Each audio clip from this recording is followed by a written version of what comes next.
Halo, sebelumnya perkenalkan nama saya Ilyas Engro Hermanurung dengan NIM 4421101181 dari kelas Hukum Pagi A121. Saya di sini akan menjawab dari soal pertanyaan di mata kuliah Hukum Pidana, yaitu yang diampu oleh Bapak Triya Saputra, Sarjana Hukum Magister Hukum. Di sini saya akan menjawab di mana soal yang di poin I, yaitu tentang percobaan, penyertaan, gabungan dan pengulangan tindak pidana. Di sini saya akan langsung membahas, yaitu yang pertama adalah percobaan. Percobaan melakukan tindak pidana diatur dalam pasal 53 dan 54. Sebelumnya saya akan menjelaskan pengertian lebih dahulu tentang percobaan atau pogging yang saya kutip, yaitu dari Bapak terhormat Wiryono Projodikoro, yaitu suatu usaha mencapai tujuan yang pada akhirnya tidak atau belum tercapai. Nah, di sini dalam percobaan atau pogging tersebut diatur dalam pasal 53 dan pasal 54 KUHP, yang di pasal 53 dan 54 bisa teman-teman baca sendiri isinya seperti apa. Tapi saya akan membahas tentang syarat-syarat perbuatan pogging itu atau percobaan itu yang nantinya bakal dijatuhkan sebagai pidana, yang dirumuskan dalam pasal 53 KUHP. Ada 3 syarat. Yang pertama, adanya niat atau kehendak dari pelaku. Yang kedua, adanya permulaan dan pelaksanaan dari niat kehendak itu. Yang ketiga, pelaksanaan tidak selesai semata-mata bukan karena kehendak dari pelaku. Jadi saya ambil contoh ketika semisal dari 3 syarat ini tidak terpenuhi, maka itu bukan termasuk percobaan atau pogging. Jadi saya akan mengambil contoh, semisal di saya sendiri, saya mempunyai niat untuk memaling suatu kendaraan sepeda motor punya Mas Bangkit. Nah, itu saya sudah memenuhi syarat yang pertama, yaitu adanya niat dari pelaku saya sendiri.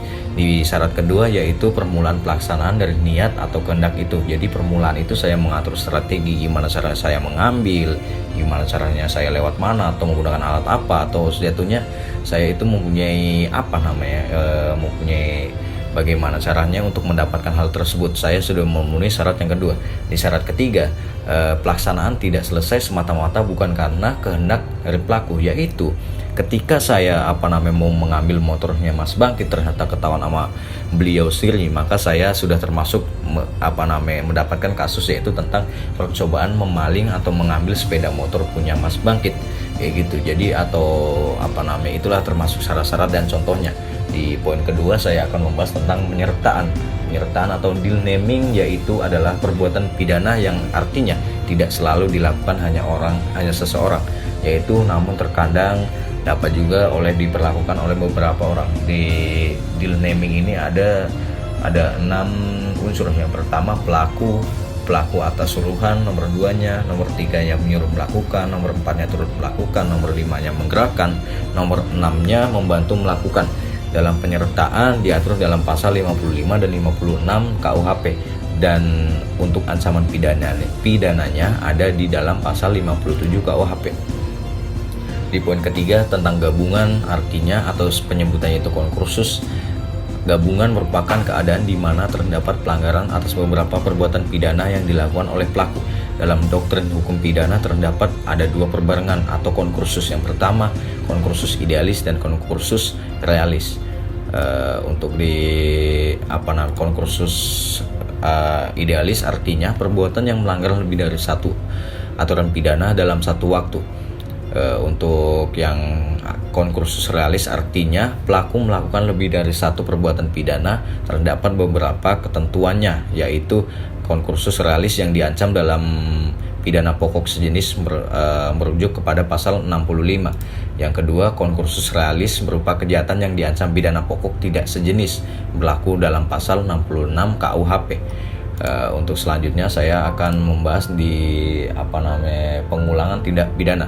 Pengulangan tindak pidana atau residivi terjadi apabila seseorang melakukan suatu tindak pidana dan telah dijatuhi pidana dengan putusan hakim, kemudian melakukan tindak pidana lagi. Terdapat 2 tentang residivi. Yang pertama, sistem residivi umum, yaitu setiap pengulangan perbuatan pidana yang tidak harus sejenis dan tidak ada batas waktunya. Yang kedua, sistem residivi khusus, yaitu setiap pengulangan terhadap perbuatan pidana yang sejenis dan kurun waktu tertentu.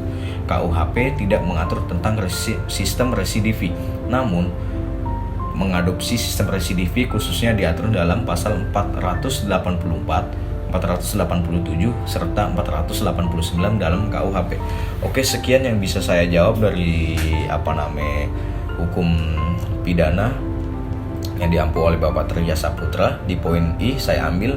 Sebelumnya mohon maaf jika kesalahan dalam berkata atau bagaimana saya belibet atau bagaimana. Saya mohon maaf atas kekurang-kurangnya. Bila pun ada saran atau masukan segala macam bisa disampaikan. Kurang dan lebihnya mohon maaf. Selamat malam, selamat pagi, selamat siang, selamat sore dimanapun teman-teman berada. Dan ya, makasih semuanya.